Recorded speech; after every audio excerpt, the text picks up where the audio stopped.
Hi, Tudum sisters, allies, and loved ones. Welcome to As Told by Childless Women, an oral history series that aims to usher our stories into the permanent archives of global history, where they have always belonged. I'm your host, Jobi Tyson, and the founder of Tudum Global, a media platform for childless women. When I envisioned this series, I knew I wanted to take an active role in documenting the narratives of involuntary childless women and the childless experience. As a researcher, I know all too well that archives have the power to preserve community memory and influence individual identity. I'm extremely honored to welcome today's guest, who hails from Illinois with a thought provoking circumstance. I'm thrilled to introduce you to Emily. Hi, Emily. Thanks so much for joining us today. Well, thanks so much for having me, Jobi. Yes, I'd like you to just tell us a little bit about yourself and explain what circumstance led to your childlessness. Yeah, so I guess my story is one that has a lot of highs and lows.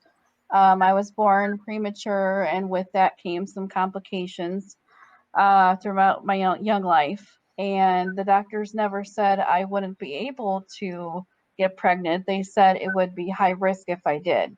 Okay. So it wasn't until 2011 when I went during an esophagus surgery, they found out that I had what's called a unicorn uterus. Mm. And of course, there's a lot of, high risk complications with that. And so it didn't really become a reality until I got married. After years of trying with no luck, my husband and I sought medical advice, and that's when we decided together, it'd be just best to stop trying for my health and, just for kind of like the future. So, Explain, can you expound a little more on what you were talking about with your uterus? yeah. So, I guess there's different, various terms of different uterus types. And so with the unicorn uterus, it's kind of like, I guess, tilted and with the tubes kind of like infused together, which is what I have. And so they said that there is some women that can still get pregnant, but of course they have complications when they do. So. Okay, before we dig deeper, I always like to start the conversation starting from the beginning. So, looking back on your childhood from an adult lens, my question to you is thinking back to little Emily, how did it affect you growing up? Oh, wow. Well, I was always one that had, I guess, would you say, limitations just based on how I grew up. And, you grow up at a little girl, every little girl grows up to have the dream that they want to, find someone to marry one day. And they dream about what it would be like to, have kids and do all, it's a dream that everyone has. So, I mean, I did dream about that. And I always said, I always want to be a mom. That's my number one. I mean, everybody would ask you, what do you want to be when you grow up? Well, I want to be a mom. So that was my dream.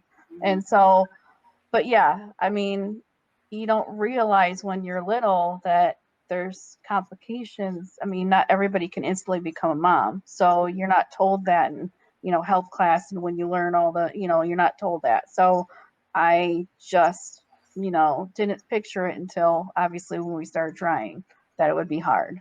So, when you mentioned that you had previously when we talked, you mentioned Hmm. that you had multiple surgeries. Was that when you were growing up as a little girl? Yeah, because I was born premature and the complications that happened, I had multiple surgeries, different various parts. Like I had, I was born with like one kidney on the left-hand side, born with a compressed lung, and so I just needed that extra care, with doctors and hospitals, and my mom was, huge lid there for me. I mean, she knew everything about my medical history. She was number one caretaker of my life, and she went every step of the way with me. So, I mean, I'm one that went to all these doctors and hospitals, numerous.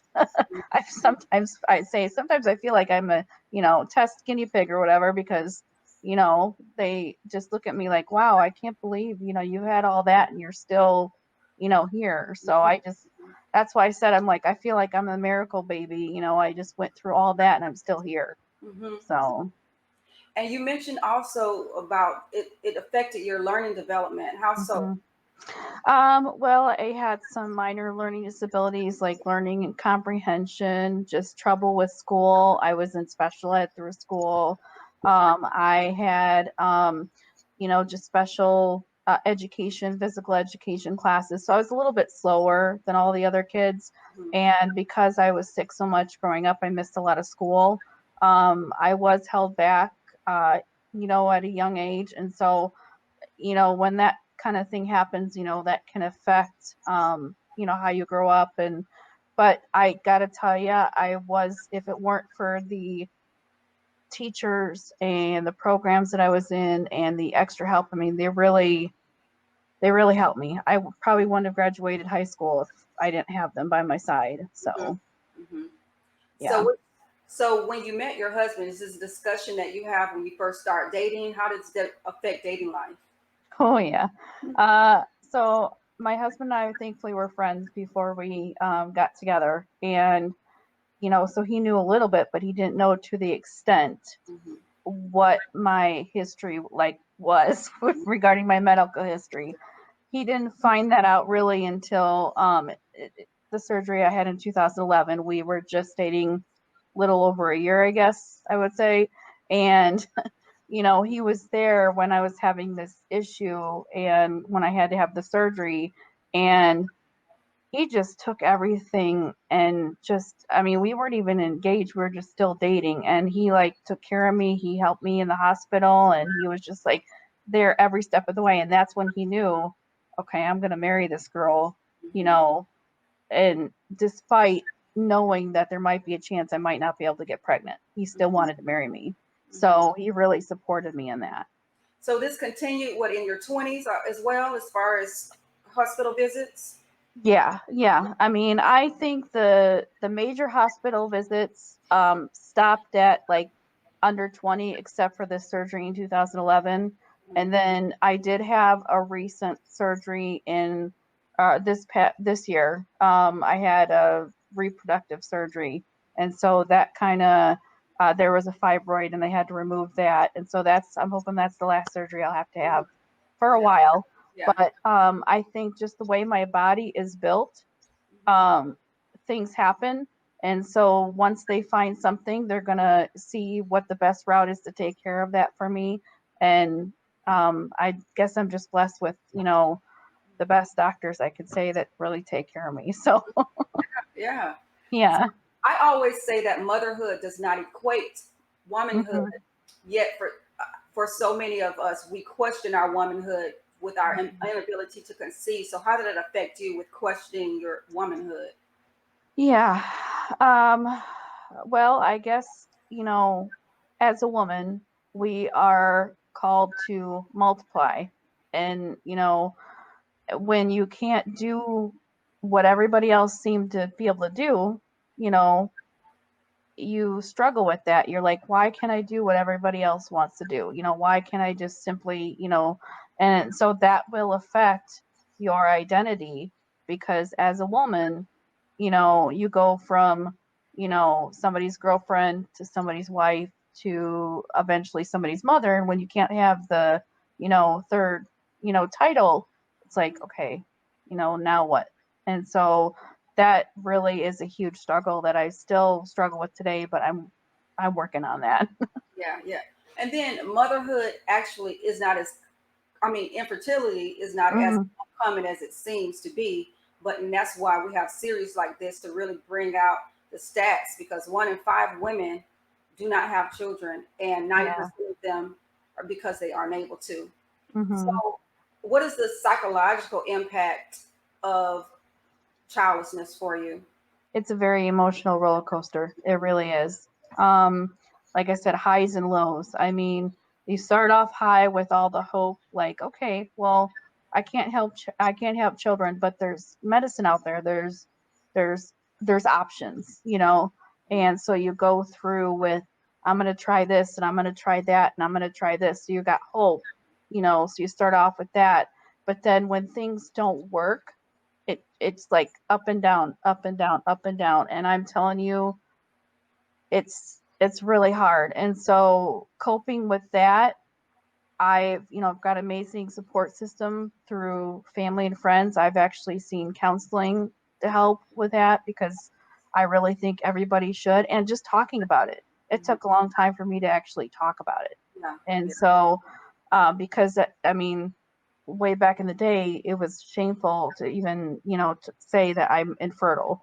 Mhm. And so everybody's like, oh, it's, private stuff. You don't want to, share that with the world. But Yeah. it actually helps me to be Yeah. able to talk about it. And Mhm. so that's why I'm glad I found you guys Yeah. to, get the word out. Mhm. So, In turn, that breaks the stigma. yeah. As, as it pertains to your life experiences, what does it mean to be a childless woman in society today?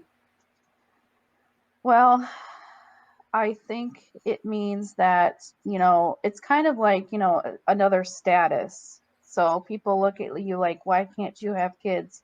And so you're thinking like the status part of it. I always go back to the status because you want to be known for something.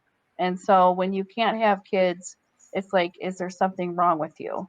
Mhm. And so you feel like people are looking down on that. And I think it's even hard for women, especially when they're dating and when they go to get married, like I've seen a lot of couples you know just they don't go further because they can't have kids, Mhm. and it's so hard. And so I think that as in society, I obviously the more we talk about it, the more we say it's okay, Mhm. you know just because you can't have kids doesn't mean there's something wrong with you.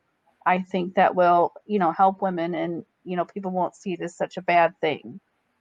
So So, you just mentioned what you're known for. What do you consider yourself known for now? well, I'm a wife Mm-hmm. and I am a cat mom. I have 3 cats, so I call them my fur babies. Mm-hmm. And so I'm always like, "Oh, mommy wants this," even though they can't understand me. So, yeah, I mean, my titles right now are wife and daughter and, cat mom. And so I'm kind of using those to help cope with, Yeah.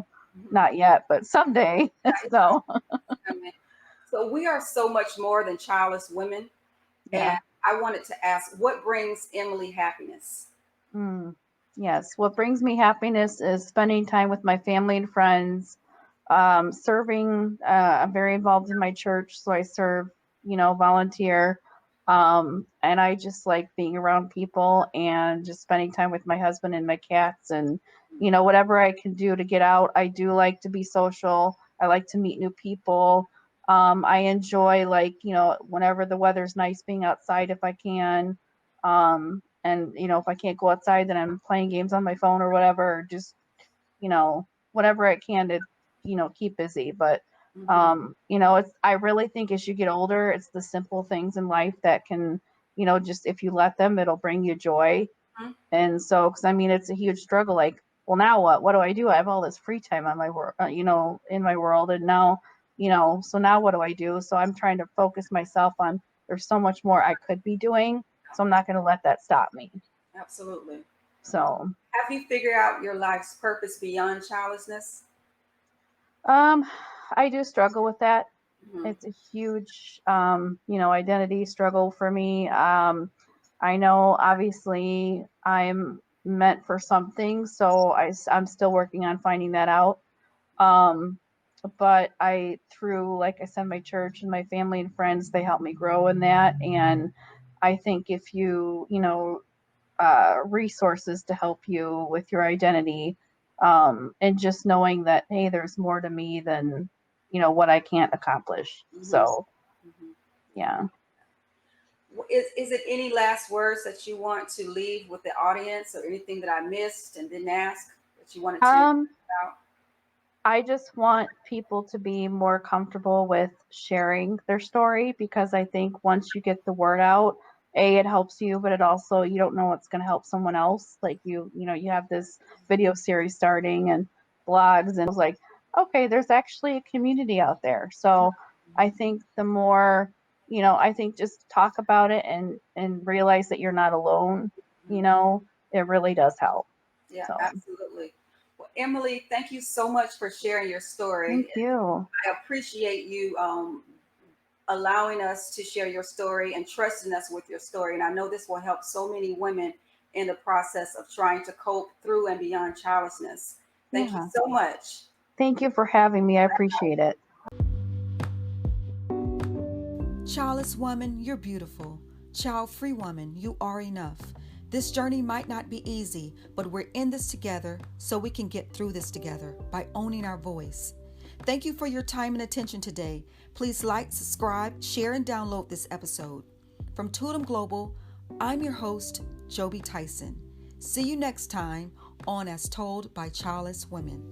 To support this series, please visit astoldbychildlesswomen.com.